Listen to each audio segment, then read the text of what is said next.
Hello friends, welcome back to my channel pieces for your. मैं हूं आरती, आपकी दोस्त। कैसे हैं आप लोग? आई होप आप लोग बहुत अच्छे होंगे। आज के इस वीडियो में हम पढ़ने वाले हैं, समझने वाले हैं और चर्चा करने वाले हैं रिट के ऊपर। रिट कहाँ से आया है, क्यों आया है, किसके ऊपर लगता है, क्यों लगता है, कितने टाइप्स के रिट्स होते हैं, ये सब हम इसमें डिस्कस करेंगे। अगर आप मेरे चैनल पे न्यू हैं तो प्लीज़ सब्सक्राइब कर दीजिए, क्योंकि मैं यहाँ पे कंटेंट लेकर आती हूँ गवर्नमेंट एग्जाम्स के कुछ कंटेंट के साथ साथ इंटरेस्टिंग फैक्ट्स भी। और साथ में ही अगर आप कोई भी एग्जाम्स की तैयारी कर रहे हैं, गवर्नमेंट एग्जाम की, तो इस चैनल की कम्युनिटी में मैं हमेशा से कुछ इंपॉर्टेंट क्वेश्चन को पिंग करती रहती हूँ। वहाँ पे आप उसका अच्छे से आंसर्स भी दे सकते हैं और अपने आप को चेक भी कर सकते हैं कि हाँ, कैसे आप आंसर्स को टिक करते हैं। तो चलिए आइए इस वीडियो को हम स्टार्ट करते हैं रिट के साथ साथ।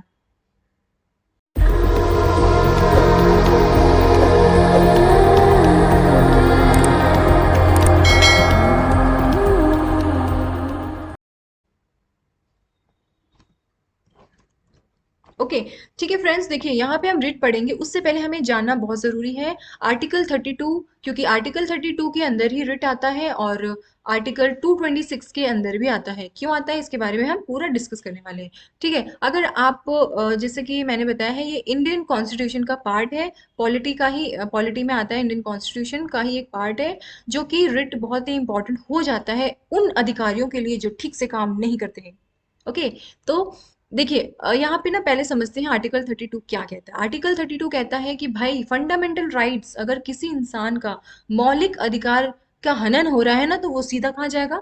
Supreme court. ठीक है, सुप्रीम कोर्ट कहाँ पे है? दिल्ली में है, क्योंकि वो ऑल ओवर इंडिया को देखता है। ठीक है, अच्छा एक चीज और बताती हूँ। इसको आर्टिकल 32 को ना संविधान की आत्मा भी कहते हैं। क्यों कहते हैं? क्योंकि कॉन्स्टिट्यूशन की रेमेडीज है। जैसे आपके शरीर में कहीं चोट लग जाता है तो आप क्या करते हैं ना, कि कहीं डॉक्टर के पास जाएंगे या फिर घर में ही कोई रेमेडीज देखने लग जाते हैं, यार कैसे ठीक होगा, क्या करें हम ठीक हो जाए, इंजेक्शन लगाना है या फिर कुछ भी करना हो, तो वो रेमेडीज कहलाता है। ठीक है, यानी कि उपचार कहलाता है। सेम वैसे ही इंडियन कॉन्स्टिट्यूशन में क्या कहा गया है कि भाई अगर किसी को, अगर कोई भी किसी भी इंसान को उसके अधिकार यानी कि मौलिक अधिकार का हनन हो रहा है या फिर कोई तकलीफ है ऐसा, तो वो सुप्रीम कोर्ट आ जाइए। ठीक है, वहां पे आपका उपचार कर दिया जाएगा, है ना। तो ये कहते हैं किसमें? आर्टिकल 32 में। ये बहुत इंपॉर्टेंट है। इसी के जरिए रिट आता है। कैसे आता है देखिए, सपोज एक आदमी है, आदमी को कोई मौलिक अधिकार में उसको प्रॉब्लम आ गई है। ठीक है, तो वो कहाँ जाएगा? सुप्रीम कोर्ट जाएगा। सुप्रीम कोर्ट हमेशा ध्यान रखिए कि ये मौलिक अधिकार का संरक्षित करता है, ना कि लीगल राइट्स को। ठीक है, अब लीगल राइट्स की प्रॉब्लम आ जाएगी तो इंसान कहाँ जाएगा फिर? वो हाई कोर्ट जाएगा। हाई कोर्ट का के पास ही पावर है, मतलब वो संरक्षित करता है क्या चीज को? फंडामेंटल राइट्स के साथ साथ लीगल राइट्स को भी संरक्षित करता है। कौन करता है? हाई कोर्ट करता है। ठीक है, अब हम इसको अच्छे से और समझते हैं। देखो क्या होता है, अभी रिट के पास नहीं पहुंचे, हम रिट में पहुंचने वाले हैं, देखना ध्यान से। सपोज ये इंडिया है, ठीक है, मैं पेन उठा लेती हूँ, मुझे पेन मिल जाए तब तो उठाऊं। हाँ मिला। देखो यहाँ पे सपोज ये दिल्ली है, दिल्ली आप देख रहे होंगे। ओके, दिल्ली में बैठा है कौन? Supreme court. जैसा कि हमें पता है सुप्रीम कोर्ट सेंट्रल लेवल पे होता है, यानी कि पूरा भारत में जो भी केस हो जाए तो वो सुप्रीम कोर्ट देखता है। लेकिन वो पूरा कैसे देख सकता है? वो इतना सुप्रीम कोर्ट कहता है कि भाई इतना सारे केसेस आने लग गए ना, तो फिर हम तो पागल हो जाएंगे, सच्ची बता रहे हैं। तो सरकार ने क्या किया कि सरकार ने क्या किया कि हर राज्य को देखने के लिए वहां पे एक हाई कोर्ट बना दिया। ठीक है, हाई कोर्ट टोटल कितने हैं? 25 है। ठीक है, हमारे इंडिया में टोटल 25 हाई कोर्ट है। ठीक है, 25 हाई कोर्ट है। जैसे कि मैं इसको और शॉर्ट में समझाती हूँ। सपोज ये मम्मी है, ये पापा है। ठीक है, ये पापा है। ठीक है, अब क्या होता है ना कि ये मान के चलो, पापा है ना सुप्रीम कोर्ट है, मम्मी है हाई कोर्ट। जब भी घर में कोई प्रॉब्लम होती ना, तो सबसे पहले मम्मी सॉल्व करने की कोशिश करती कि यार मैं इसको सॉल्व कर लूं, है ना, बच्चों का झगड़ा या फिर कुछ भी। लेकिन हाई कोर्ट भी अगर मनमानी करने लग जाए, हाई कोर्ट भी नहीं समझे ना, तो कहाँ मान के चलो मम्मी भी ना बच्चों का ही फेवर लेने लग जाए, बच्चों के साथ ही मस्ती करने लग जाए, ठीक से ध्यान ना रखे किसी चीज का, तो फिर क्या स्टेप कौन लेता है? पापा स्टेप उठाते हैं और मम्मी को डांट फटकार देते हैं या फिर बच्चों को देते हैं, है ना। ये चीज होता है ना हर घर में। वैसे ही सेम भारत में जो सुप्रीम कोर्ट है, वो क्या कहता है कि भाई जिसको भी फंडामेंटल राइट्स, मौलिक अधिकार की कोई प्रॉब्लम है तो वो मेरे पास आए। लेकिन अगर किसी के पास मौलिक अधिकार के साथ साथ अगर लीगल राइट्स की प्रॉब्लम आ रही है, नैतिक अधिकार की प्रॉब्लम है, तो वो कहाँ चला जाए कि हाई कोर्ट चला जाए। ठीक है ना, छोटे छोटे जगह। अब कोई भी इंसान इतनी दूर से, मान के चलो कि ये है तमिलनाडु, ठीक है, ये है तमिलनाडु। अब तमिलनाडु से अगर किसी को प्रॉब्लम होगा तो वो सुप्रीम कोर्ट जाने की तो 10 बार सोचेगा ना, वो कितना लंबा रास्ता है, कैसे जाए। अब कोई गरीब है तो वो कैसे जाएगा, नहीं जा पाएगा ना। और मान के चलो कोई गुजरात में है तो वो कैसे जाए सुप्रीम कोर्ट, वो भी 10 बार सोचेगा। कोई आसाम में है या फिर अरुणाचल प्रदेश में, तो वो भी 10 बार सोचेगा कि यार कैसे जाए, इतना दूर है, जाने आने में इतना खर्चा लग जाएगा, और इतना इतना का तो खर्चा ही लग जाएगा, जितने का तो मेरा प्रॉब्लम नहीं है, तो वो नहीं जाएगा।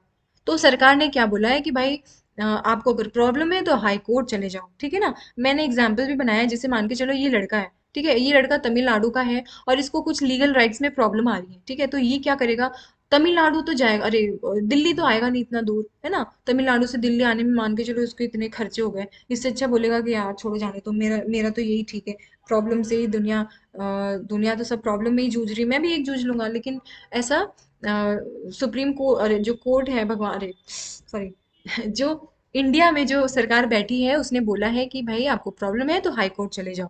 तो ये कहाँ चले जाएंगे महाराज, 25 हाई कोर्ट में से जो उसके पास में, जो नजदीक में हाई कोर्ट है, यानी कि मद्रास हाई कोर्ट में, ये जो लड़का है या फिर जो आदमी है वो चला जाएगा मद्रास हाई कोर्ट। जैसा मैंने बताया, हाई कोर्ट आर्टिकल 226 में आता है, और ये हाई कोर्ट का ही के बारे में बताता है, जिसमें फंडामेंटल राइट्स के साथ साथ लीगल राइट्स को भी दर्शाता है। अगर आपको लीगल राइट्स है तो हाई कोर्ट चले जाइए। ठीक है, ये तो हो गया है कि भाई किस बेसिस पे रिट आ सकता है ना। अब रिट क्या होता है उसके बारे में हम पढ़ते हैं। आपको समझ आ गया होगा कि आर्टिकल 32 कितना इंपॉर्टेंट है। अगर किसी को कुछ भी दिक्कत है तो कोई बात नहीं, उसका उपचार है, दिक्कत वाली बात नहीं है। हमारे साथ सरकार है, हमारे साथ देगी। ठीक है, हम बात करते हैं रिट क्या होता है ना। देखिए, रिट आप देख रहे होंगे, आपने रिट को ध्यान से देखा होगा, तो रिट की स्पेलिंग ही आपको बताता है कि रिटर्न में भाई हमने आपको कागज दिया है, आपको कागज दिया है रिटर्न में, हमने आपको कागज पे लिख के दिया है कि भाई तुम काम ठीक से नहीं कर रहे हो, तुम काम को गलत तरीके से कर रहे हो, तुमने काम में गड़बड़ी की है, तो तुम इस काम को ढंग से करो। ठीक है ना, ये रिट का एक वो होता है, बेसिक सा फॉर्मूला है कि अगर किसी के राइट्स यानी किसी के मौलिक अधिकार या फिर लीगल अधिकार, नैतिक अधिकार के ऊपर कोई हनन हो रहा है, नहीं कोई उसको देख रहा है, तो जो सुप्रीम कोर्ट है या हाई कोर्ट है वो रिट जारी कर देती है उस ऑफिसर्स के ऊपर या फिर उस अधिकारी के ऊपर, जो जिसने अधिकारी अधिकारी जो जो भारतीय पद को हासिल करके रखा हुआ है, उसके ऊपर वो रिट जारी कर देती है। ठीक है ना, हम इसको हिंदी इंग्लिश दोनों में आप देख सकते हैं, क्योंकि एग्जाम्पल और डेफिनेशन आपको हर जगह मिल जाएगा, लेकिन इसका डीप और एग्जाम्पल से मैं यहाँ पे समझाने वाली हूँ। अगर आपने यहाँ तक वीडियो देखा है तो पूरा देख के जाइए, आपको कुछ अच्छी इन्फॉर्मेशन मिलने वाली है, कुछ अच्छा आप सीख लेंगे। ठीक है, चलिए आइए हम फर्स्ट से स्टार्ट करते हैं। नहीं, पहले हम देख लेते हैं कितने टाइप्स के रिट होते हैं। 5 टाइप्स के रिट होते हैं। ठीक है, रिट कौन कौन से होते हैं? पहला है हेबियस कॉर्पस, पहला है हेबियस कॉर्पस जिसे हम बंदी प्रत्यक्षीकरण बोलते हैं। दूसरा है मेंडमस, मेंडमस को हम हिंदी में बोलते हैं परमादेश। तीसरा है क्यू वारंटो, हिंदी में हम इसको बोलते हैं अधिकार परीक्षा। और चौथा है प्रोहिबिशन, इसको हम हिंदी में बोलते हैं प्रतिषेध। पांचवा है सेटोरियो, इसको हम बोलते हैं उत्प्रेषण। ठीक है, उत्प्रेक्षण। और इसके बारे में मैं और बता दूं आपको बहुत ही डिटेल, क्योंकि एक मिनट, मेरा पेन गुम हो जाता है ना। ओके, देखिए यहाँ पे ना मैं एक चीज और बता दूं कि ये जो हेबियस कॉर्पस है, मैंडमस है और क्यू वारंटो है, ये सिर्फ और सिर्फ उन अधिकारियों के लिए होता है जो कि भारत देश के पद पे बैठे हैं, भारत देश के गवर्नमेंट पद पे बैठे हैं, उनके लिए होता है। और ये जो प्रोहिबिशन सेरेटोरियो होता है, ये सिर्फ और सिर्फ जो नीचे हाई कोर्ट वाले होते हैं ना, जैसे डिस्ट्रिक्ट हाई कोर्ट हो गया या फिर हाई कोर्ट हो गए, इनके लिए होता है। क्योंकि कभी कभी है ना, हाई कोर्ट्स भी अपना काम नहीं करती, जजेस भी अपना काम ठीक से नहीं करते, उनके लिए प्रोहिबिशन एंड सेरेटोरियो होता है। ठीक है, जैसे मैंने यहाँ पे लिखा है 1 2 3 है ऑफिसर्स के लिए, 4 5 है किसके लिए, हाई कोर्ट्स के लिए। ठीक है, अब हम बात करते हैं आगे वाली चीजों के ऊपर है। तो सबसे पहले हम बात करते हैं हेबियस कॉर्पस, यानी कि हिंदी में इसको क्या बोलते हैं, बंदी प्रत्यक्षीकरण। ओके, देखो हेबियस कॉर्पस ना एक लैटिन वर्ड है, ये एक ये हमारा सांस्कृतिक भाषा नहीं, एक लैटिन वर्ड है। ठीक है, इसका मीनिंग क्या होता है? बंदी, यानी कि ब्रिंग द बॉडी, बॉडी को लेकर आओ हमारे पास। ओके, अच्छा मैं इसका पहले आपको समझा देती हूँ होता क्या है। सपोज कि एक आदमी है, मैं आपको ना डेफिनेशन तो आप नॉर्मली किताबों में पढ़ लेते हैं, लेकिन मैं एग्जांपल देके आपको समझाती हूँ। सपोज मान के चलो कि एक लड़का है, ठीक है, इस ये जो लड़का है ना, इसको किसी कारणवश पुलिस ने क्या किया, अपने पास रख लिया। अब रख तो लिया है, उसको तंग वंग जो भी कर रहा होगा। अब उसके जो मदर फादर है ना, वो क्या कहते हैं कि पुलिस के पास आते हैं। तो पुलिस के पास आते हैं, बोलते हैं कि भाई हमारे बच्चे को छोड़ दो। पुलिस बोलता है कि हैं ऐसे कैसे छोड़ दें, हमारी मर्जी, हम इसने गलती किया है, हमने पकड़ के रखा है, हमारी मर्जी, हम जब छोड़े हम हमारा मन। तो अब क्या होता है कि ये जो होता है ना, जो मम्मी पापा होते हैं ना, वो कहाँ चले जाएंगे? High court. क्योंकि पास आस पास में हाई कोर्ट, अब सुप्रीम कोर्ट मान के चलो तमिलनाडु में है, तो सुप्रीम कोर्ट कैसे जाएंगे? तो वो जो पास में ही है उनके हाई कोर्ट, वहां जाएंगे और वहां पे बोलेंगे कि सर देखिए, ये इसने हमारे बच्चे को कैद करके रखा है और ये छोड़ भी नहीं रहे। ठीक है, तो सुप्रीम कोर्ट इनको बुलाएगा। ठीक है, किसको? पुलिस वाले को अपने पास बुलाएगा। बोलेगा कि भाई ऐसा है कि लेकर आओ जल्दी से, क्यों उसको बंद करके रखा है, क्या है दिक्कत, क्या प्रॉब्लम है? तो ये बोलेगा कि फला उस लड़के ने ना ये काम कर दिया, इसकी वजह से हमने रखा हुआ है। तो सुप्रीम कोर्ट क्या बोले, सुप्रीम कोर्ट नहीं, जो कोर्ट है वो बोलेगा कि उसको तुरंत अभी 24 घंटे के अंदर लेकर आ जाओ हाई कोर्ट में, हमारे पास पेश किया जाए उसको। तो ये जो है ना, पुलिस वाला नहीं समझेगा, बोलेगा नहीं हम अभी नहीं लाएंगे। हालांकि वो बात मानते हैं, लेकिन क्या होता है ना, वो डिले कर देते हैं, टाइम लगा देते हैं। सपोज मान के चलो वो लोग निकल गए गाड़ी लेने, फिर वहीं पे अपना पान वान खाने लगे और लेट हो गए। 24 घंटे के अंदर उनको पेश कर दिया जाना चाहिए, कस्टडी से छुटकारा देकर कहाँ पे, कोर्ट में हाजिर कर देना चाहिए। लेकिन जब ये पुलिस वाला नहीं करेगा ना हाजिर, तो क्या होगा ना कि वो जो भी कोर्ट वाला है ना, जो कोर्ट है, वो इसके ऊपर रिट जारी कर देगा कि bring the body right now, bring the body right now, अब भी तुरंत लेकर आओ बंदी को। ठीक है, समझ आया ना? तो जब इसके ऊपर बंदी, यानी कि बंदी प्रत्यक्षीकरण लग जाएगा ना, तब ये बेचारा अपने काम है ना ठीक से करेगा। वरना वो ऐसे समझ ही नहीं रहा था, वो कर ही नहीं रहा था। ठीक है, ये हो जाता है क्या है, हेबियस कॉर्पस। इसको हम और देख लेते हैं। इस याचिका का उपयोग हाई कोर्ट या सुप्रीम कोर्ट में तब किया जाता है जब किसी व्यक्ति को अवैध रूप से कस्टडी में रखा जाए या किसी अन्य व्यक्ति द्वारा ऐसा कार्य किया जाना हो जो अपहरण के दायरे में आता हो। ठीक है, अब यहाँ पे देखो क्या हो रहा है ना, कि पुलिस वाले ने इसको रखा हुआ है, कस्टडी में अपने रखा हुआ है, उसको छोड़ भी नहीं रहा है, उसको कोई इसका रिजल्ट नहीं दे रहा है। तो फिर क्या हुआ ना, रिट जारी कर दिया किसके ऊपर? पुलिस के ऊपर। ठीक है, ये हो गया हेबियस कॉर्पस, यानी कि bring the body right now, अभी उस बॉडी को लेकर आओ, ताकि हम फैसला जल्दी सुनाए और काम खत्म करें जल्दी से। हम सेकंड बात करते हैं, हेबियस कॉर्पस हो गया। सेकंड हम बात करते हैं मैंडेमस। देखो, मैंडमस, मैंड का मीनिंग होता है मैंडेटरी, यानी कि बहुत ही महत्वपूर्ण है, एकदम परम है। और मैंडस का डेमस का मतलब होता है आदेश, यानी कि हमारा जो भी आदेश है वो परम है, उसको तुरंत पे अपना काम करने के लिए हम आपको आदेश देते हैं कि आप अपना काम ठीक तरीके से करें। ठीक है, to do your job it's our order, यानी कि सुप्रीम कोर्ट ये कहता है कि अगर आपने मान लो कोई ऑफिसर या सरकारी पद पे जो बैठा है वो अपना काम ठीक से नहीं कर रहा है, तो क्या होता है ना, सुप्रीम कोर्ट या फिर हाई कोर्ट उसके ऊपर रिट जारी कर देती है, कौन सा? मैंडेमस का। मैंडेमस यानी कि अपना काम ठीक से करो, नहीं तो फिर बहुत ही बुरा होगा, ऐसा करके बोलती है वो। ऐसा बोलती नहीं है, लेकिन ये एक रिट होता है, जारी कर दिया जाता है। इसका मैं एग्जाम्पल देती हूँ। अच्छा एक चीज और यहाँ पे मैं बता दूं कि जो मैंडेमस है ये कभी भी प्रेसिडेंट और गवर्नर के लिए जारी नहीं किया जा सकता है। इसके अलावा जितने भी रिट हैं वो जारी कर दिया जा सकता है प्रेसिडेंट और गवर्नर के लिए। ठीक है, क्योंकि वो भी दे आर ऑल्सो पीपल, थोड़ा सा उनसे भी गड़बड़ी हो सकती है, तो इसका मतलब ये नहीं कि मैंडमस में उनको लिए रिट जारी कर दिया जाए। वो लोग अपना काम अच्छे से करते हैं, उनको हम ये नहीं कह सकते कि टू डू योर जॉब, अपना काम ठीक से करो, क्योंकि वो अपना काम ठीक से ही करते हैं। चलो अब हम समझते हैं मैंडमस को। चलो अब हम समझते हैं मैंडेमस को एग्जाम्पल से कैसे समझ सकते हैं।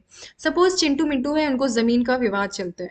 ठीक है, मिंटू जाता है कोर्ट में, कोर्ट से बोलता है कि भाई ऐसा है ना, सर देखिए मेरा पेपर वर्क देखिए, ये जमीन मेरी है। मिंटू, अरे चिंटू है ना, दे ही नहीं रहा है मेरी जमीन। तो जज साहब देखते हैं, अरे हाँ यार सब कुछ तो सही है। वो फोन लगाते हैं, अरे सुनो, अथॉरिटी वाले, अथॉरिटी सरकारी जो अथॉरिटी होते हैं ना, जिनके अंडर में जमीन होता है, तो वो क्या करते हैं, अथॉरिटी जो जमीन अथॉरिटी वाले होते हैं उनको फोन लगा देते हैं।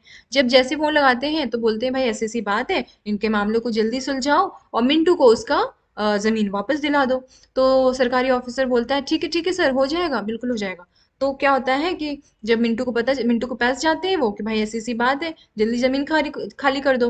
तो मिंटू बोलता है कि भाई सर ऐसा है ना, आप इतने पैसे ले लो, आपका मुंह, आप एकदम फ्री हो गए, आप जितने पैसे आपको चाहिए मैं दे देता हूँ, आपको जितने पैसे चाहिए मैं दे देता हूँ, लेकिन आप प्लीज इस मामले को यहीं रफा दफा कर दीजिए सर। ठीक है, तो अब ऑफिसर होता है ना जो अथॉरिटी वाला, वो भी पैसा देख के उसके तो होश उड़ जाते हैं, वो तो हो लेता है। वो बोलता है ठीक है कोई बात नहीं। ठीक है, तो यहाँ पे क्या होता है ना, 6-7 महीने हो जाते हैं, मिंटू को उसका जो जमीन है वो वापस ही नहीं मिलता है। तो मिंटू क्या करता है ना, फिर से जाता है कोर्ट में, कोर्ट से बोलता है सर देखिए अभी तक मेरी जमीन मिली ही नहीं। तो कोर्ट बोलता है, फिर कोर्ट, जो कोर्ट है, जज साहब फोन लगा देते हैं इसको, अथॉरिटी वाले को, कि भाई हमने आपसे एक काम बोला था, अभी तक आपने किया क्यों नहीं। तो वो बोला सर मैं देखता हूँ, भी देखता हूँ। फिर उसके बाद क्या हुआ, फिर से यही हाल हुआ, इसने पैसे खिला दिए और उसके बाद ये फिर से चुप हो गया, इसने मामला वहीं रफा दफा कर दिया। लेकिन फिर क्या होता है कि फाइनली मिंटू परेशान हो जाता है, बोलता है कि नहीं अब बस हो गया, मैं जज साहब को बोल फाइनली बता दूंगा कि अभी तक मेरी जमीन नहीं मिली है, मेरे पास जितने भी कागजात हैं वो मेरे ही हैं। ठीक है, तो अब वो वापस जाता है कहाँ पे, जज साहब के पास। जज साहब बोलते हैं अच्छा ये बात है, ठीक है। तो वो जज साहब क्या करते हैं कि इसके खिलाफ जो अथॉरिटी वाले होते हैं ऑफिसर, उसके खिलाफ रिट जाहिर कर देते हैं, मैंडेमस, कि भाई तुम अपना काम ठीक से कर रहे हो कि नहीं करोगे, वरना मैं रिट जारी कर दूंगा। कौन सा रिट, मैंडेमस रिट। ठीक है, तो जो मैंडेमस रिट जारी होगा इस ऑफिसर के खिलाफ होगा। ठीक है, ये ऑफिसर के खिलाफ, कि भाई तुम अपना काम ठीक से नहीं कर रहे हो, हमने आपको 2 बार बोला है, बहुत प्यार से बोला है कि भाई बंदे का जमीन वापस कर दो, तुमने किया नहीं, अभी तक नहीं किया है। इट मीन्स आपको अब रिट जारी करके हम आपको थमा रहे हैं, और अभी से तुरंत लग जाओ काम पे, और अभी काम फिनिश हो जाना चाहिए। That is a mandamus writ. ठीक है, इसी को हम मैंडेमस रिट कहते हैं। अगर वो अपना काम नहीं ठीक से कर रहे हैं तो हम मैंडेमस रिट जारी हो जाता है, सुप्रीम कोर्ट या फिर हाई कोर्ट, क्योंकि पास में अगर कोई व्यक्ति पास में ही अगर हाई कोर्ट पास है तो वो हाई कोर्ट में इस चीज का केस कर सकता है। अगर वो सुप्रीम कोर्ट जाना चाहता है तो वहां भी ये चीज हो सकता है। ओके, चलो अब हम नेक्स्ट पढ़ते हैं क्यू वारंटो। क्यू वारंटो को हम बोलते हैं हिंदी में अधिकार परीक्षा। अधिकार परीक्षा का मतलब यह है कि अगर कोई व्यक्ति, मान के चलो आप हो, आप है ना, कोई सरकारी पद धारण करना चाहते हो, जैसे मान के चलो एसएससी का एग्जाम दे रहे हो या फिर यूपीएससी का एग्जाम दे रहे हो, है ना, उसमें अगर तुमने पैसे देके, रिश्वत देके, आपने पैसे देके उस एक सीट को रिजर्व कर लिया कि भाई हम आपको 10 लाख रुपए देते हैं, सरकार साहब प्लीज मुझे एक सीट दे दो, है ना। उसके बाद क्या होता है, मान के चलो जाके वहां बैठ गए, ठीक है, सीट बैठ गया, आपको ऑफिसर मिल, आप बन गए ऑफिसर। अगर फाइनल में कहीं किसी ने, अगर किसी ने ये पिटिशन देख लिया, ठीक है, आपने एक रिश्वत, आपने जब रिश्वत दिया और आपके पास एक सीट मिल गया बैठने का, अधिकारी बनने का, और आप जाके वहां काम कर रहे हैं, 1-2 साल के बाद पता चला, अगर आपके ऊपर इंक्वायरी की गई और अगर आपने पकड़े गए कि भाई आपने रिश्वत देके झूठा मूठा से आप यहाँ पे एंट्री किए हैं और बैठे हुए हैं, अधिकारी बने हैं, है ना, यानी आपने किसी का भी अधिकार छीन के खुद जाके बैठ गए हैं, बिना कोई एक्सपीरियंस के, बिना कोई इतने अच्छे नॉलेज के आप बैठ चुके हैं, वो भी सिर्फ पैसे देके, तो आपको हम रिट जारी करते हैं, क्यू वारंटो का रिट जारी करते हैं, ताकि आप अपने अधिकार का, जो तुमने गलत तरीका से इस्तेमाल किया है, उससे आप हट सकें। ये एक्ट लिया जाता है सर्टेन डिसीजन के बाद। ठीक है, याचिका जिसके माध्यम से किसी सार्वजनिक पद पर बैठे व्यक्ति से यह पूछा जाता है कि उसने किस अधिकार या शक्ति के तहत अनुमन काम किया या फिर निर्णय लिया है। ठीक है, यानी कि क्लियर हुआ ना, ये चीज हो गया। मान के चलो अगर आपका एक सिलेक्शन हो गया, कहीं पे भी सिलेक्शन हो गया ना, कल परसों 1-2 साल में अगर आपके ऊपर केस कर दिया, या फिर किसी ने बोल दिया कि भाई इसने पैसे देके यहाँ पे बैठे हुए हैं, तो फिर आपके ऊपर इंक्वायरी होगी, है ना, बहुत जांच पड़ताल होगी उसमें। अगर आपने आपको अगर उन्हें पता चल गया, ऑफिसर्स जो भी जो भी अथॉरिटी वाले होते हैं ना, उनको पता चल गया, तो फिर आपका फिर तो क्यू वारंट तो लगना ही लगना है। ओके, क्लियर हो? जस्ट है प्रोहिबिशन। प्रोहिबिशन का मीनिंग पता है क्या होता है? जैसे एज अ नाम से पता चल रहा है, प्रोहिबिशन यानी कि रोक लगा देना, स्टॉप द नॉनसेंस। आप जो भी अगर निचला वाला हाई कोर्ट है हो गया, या फिर कोई भी कोर्ट हो गया, नीचे वाले डिस्ट्रिक्ट कोर्ट हो गया, अगर वो ठीक से काम नहीं करे, अपने अधिकार क्षेत्र से बाहर जाके ऐसा काम कर रहे हैं, तो क्या होता है ना कि ऊपर जो बैठा हुआ जो जज है, जो कि उच्चतर न्यायालय वाला जो जज है, वो उसको रिट जारी कर देगा, प्रोहिबिशन रिट, कि भाई स्टॉप दिस नॉनसेंस, अपना काम नहीं कर रहे हो तो इसको स्टॉप कर दो ठीक से, है ना। अब सपोज मैं एग्जांपल देती हूँ, सपोज ये है अपर लेवल वाला जज बैठा है, और ये है लोअर कोर्ट में जो जज है वो सब लोग हैं, ठीक है। अब यहाँ पे मान के चलो ये ए है और ये बी है, दोनों में केस चलता है, ठीक है, केस चलता है, केस चलता है, तो ए को ये जीत जाता है ए, लेकिन बी को इतना पता है शत प्रतिशत कि मेरा जो केस है वो जो भी फैसला है वो मेरे ही, मतलब मैं ही जीतने वाला होता हूँ, लेकिन ये मुझे नहीं जीतने देता है, तो ये क्या करता है, बी दोबारा से रिपील करवा देता है, यानी कि दोबारा से रीओपन करवा देता है केस। तो जब रीओपन हो जाता है फिर से केस चलता है, जब केस चलता है, केस चलता है, फिर से ए को जितवा देता है, कौन? जो कोर्ट वाले होते हैं वो ए को जितवा देते हैं, ठीक है। फिर से बी समझ नहीं पाता है कि ऐसा क्यों हुआ, तो बी क्या करता है कि फिर से केस को ओपन करवा देता है, जब फिर से ओपन करवाता है तो फिर से केस चलता है, केस चलता है, केस चलता है, ए को जितवा देता है। अच्छा, ये सब है ना, ये देख रहा होता है कौन? ऊपर जो बैठा है, जो हाई कोर्ट है, जो ऊपर हायर लेवल वाला जो कोर्ट है, वो ये सब देखता है, जज बोलता है कि ये चीज गलत है, ठीक है। वो लोअर वाले जज को बोलता है कि भाई स्टॉप दिस नॉनसेंस, ये ऐसा काम क्यों कर रहे हो, जब इन दोनों का फैसला एक ही एक सुनाना होता है, तो क्यों ओपन करते हो केस को? Stop this nonsense, why you do it.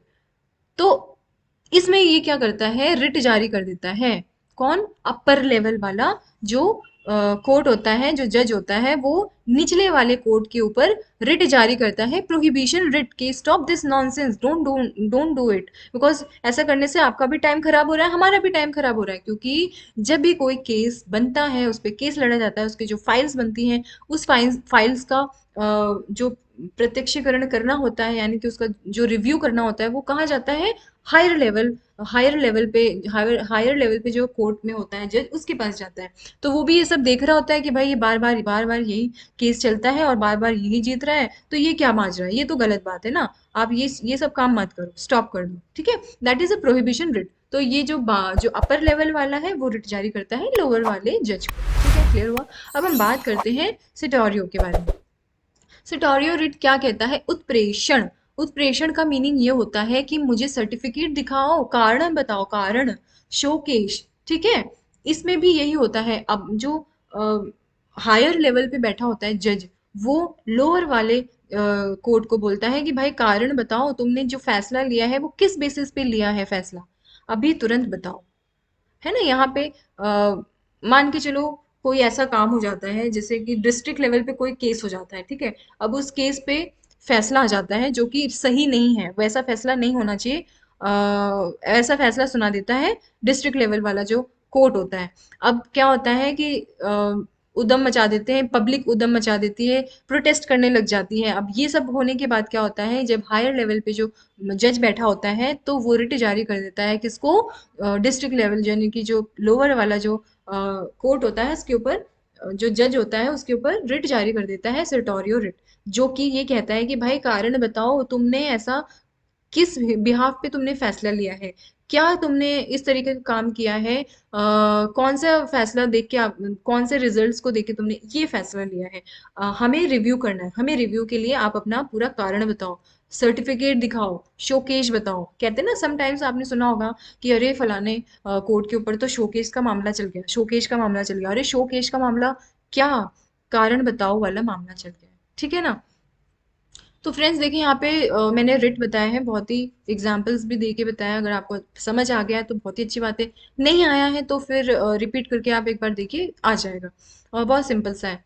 और अगर आप मेरे चैनल पे न्यू हैं तो प्लीज़ सब्सक्राइब कर दीजिए, मैं ऐसे ही इंटरेस्टिंग फैक्ट्स के साथ गवर्नमेंट के कंटेंट को भी मैं डिस्कस करती हूँ, और UPSC, UPSC and state PCS हो गए और बाकी अदर जितने भी एग्जाम्स होते हैं गवर्नमेंट के, उसके हिसाब से मैं कंटेंट भी प्रोवाइड करती रहती हूँ। तो मेरे चैनल पे न्यू है तो सब्सक्राइब करिए, शेयर करिए एंड लाइक करिए।